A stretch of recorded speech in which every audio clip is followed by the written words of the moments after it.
Welcome to Study Session 13, Power and Power Transition. Introduction. This study session will expose you to how power has been an important concept in international relations from early days to present, especially in the post-World War II era. Notions of national power have proven important theory, but difficult to define in application. The guiding question for you in this study session is, what is power? In addition, an emphasis on the use of power in international conflicts will be examined. Learning outcomes. When you have studied this study session, you should be able to 1. Explain the meaning of power in the context of international politics. 2. Discuss the various elements of power. 3. Present diplomacy as applied power. Power. Power is an elusive concept. It is hard to define, measure, or describe exactly how it works. Joseph Ye writes that power is like the weather. Everyone talks about it, but few understand it, alluding to an even greater mystery. Ye confides that power is like love, easier to experience than to define or measure. If the nature of power is so perplexing to a scholar like Ye, then how can we begin to understand it? The first step is to see the dualistic nature of power as both an end, that is goal, and a means, that is asset tool. With the most decisions made by reciprocal bargaining or through conflict, with a relatively naked rationality operating with severe difficulties of communication. International politics is a rough game, more simply and directly than in politics within a state. The raw power of the participants determines the outcomes. On what is this power based? First and foremost, a state's military power determines its overall power in international politics. Military power is hard to assess. Different states emphasize different types of arms. A.F.K. Ogansky was among the first to call attention to the danger that the probability of war may increase during a period of power transition. In this sense, perceptible inequality of power makes it foolish for the weaker side to initiate a war, while the stronger side need not be apprehensive. This is borne out by the experience of India and Pakistan following the Bangladesh War of 1971. Prior to that conflict, the two subcontinent neighbors lived in an almost constant fear of and readiness for war for a quarter of a century. After Pakistan's population, territory, and resources were substantially reduced and India tested a nuclear explosive device, Pakistan's resentment ran high, but little could be done to alter the situation, and both the probability and fear of an Indo-Pakistan war in the proximate future declined markedly. As already pointed out, different states emphasize different types of arms. This explains variety in power capability. For instance, Israel does not have much of a navy, but it has an excellent small army and air force. How do we compare with Great Britain, which has an excellent small navy? How does nuclear capacity figure in our calculations? Beyond this problem of comparison, there are thoughtful questions such as toughness, morale, and battle readiness that must be considered. Thus, Israel's armed forces are stronger than their small size would suggest because of their spirit and their level of training in relation to their frequent combat experience. Elements of power. The location of a country, particularly in relation to other countries, is significant. Also, a country's topography, that is, its mountains, rivers, and plains, is very important. Topography can work against a country. For example, the southern and eastern two-thirds of Iraq is a broad plain that provided a relatively easy invasion avenue for the mechanized US and British forces in 2003. A country's size is important. Bigger is often better. The immense expanse of Russia, for example, has repeatedly saved it from conquest. By contrast, Israel's small size gives it no room to retreat. A country's climate can also play a power role. The tropical climate of Vietnam, with its heavy monsoon rains and its dense vegetation, made it difficult for the Americans to use effectively much of the superior weaponry they possessed. Population. A state with large number of population, such as India, Indonesia or Nigeria, gains power from the mass of its population.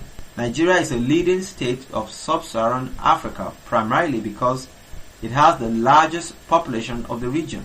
This large population gives it sufficient critical mass so that it is the natural center for cultural and economic activity in the region. It therefore becomes a hub of communication. Another reason population per se serves as a basis of power is that in wartime, even if a state does not have a particularly good army, it may be difficult to defeat if it has a large population. Population alone will not make a state strong. In the 19th century, China, the largest state in the world, was dominated easily by the smaller European powers. Today, the two largest states in the world, India and China, are still only intermediate powers, though both are now on the verge of becoming major powers. Even if it is not militarily powerful, a state may figure importantly in international politics if it controls something of economic importance. Saudi Arabia has only a small military force, for instance, but it has often been able to get other states to do what it wishes because they depend on it for their oil imports. On the other hand, economic sanctions can be used as a tool of international politics. A form of non-military coercion that is often used by US even in dealing with friends is the imposition of economic sanctions consists of a state or group of states deliberately withholding normal economic relations to punish another state. Technology.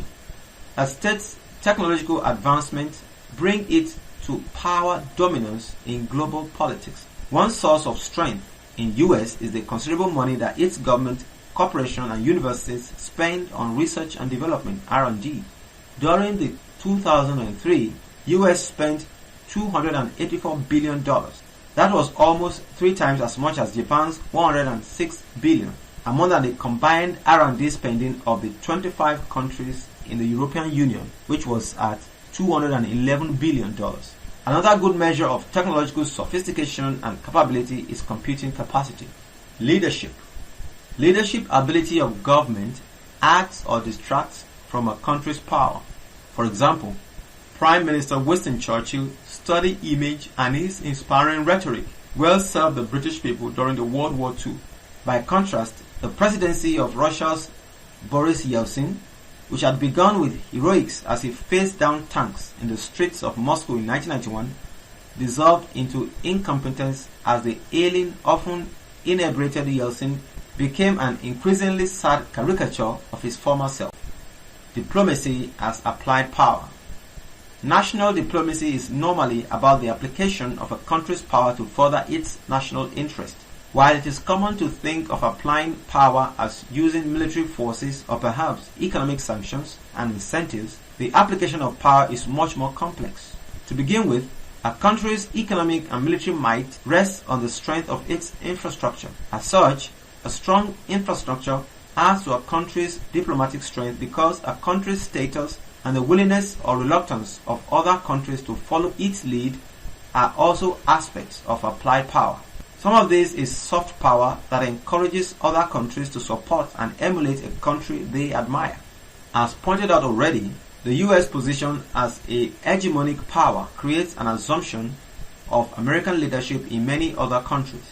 They sometimes chafe at US dominance and even try to undercut it, but these countries also see it as important to system stability and prosperity. Diplomacy applies power directly and indirectly. The direct diplomatic application of power includes the use of economic sanctions or inducements and also the threatening offering them. It is important to emphasize that states maintain a formal diplomatic apparatus for conducting politics with other states. The US, for instance, employs over 2,000 foreign service officers to conduct its diplomacy. In addition, a number of ambassadors and high-ranking officials in the State Department are directly appointed by the President from outside the professional ranks of foreign service officers. That diplomacy does not directly involve military action does not mean it is purely cooperative. The use of power in diplomacy, like the use of power in any other sort of politics, may run the full range from persuasion to coercion. Study Session Summary. The character of international politics differs significantly from that of domestic politics due to the absence of a world government capable of maintaining law and order. The only instrument that regulates international politics is power. However, power is very difficult to define. Thus, elements of power are very crucial in the analysis of international policy. These elements are national geography, population, economy, technology, and leadership ability. More importantly, diplomacy as an applied power is relevant in the conduct of international politics. Diplomacy is an application of a country's power to further its national interest. We have come to the end of Study Session 13. Thank you.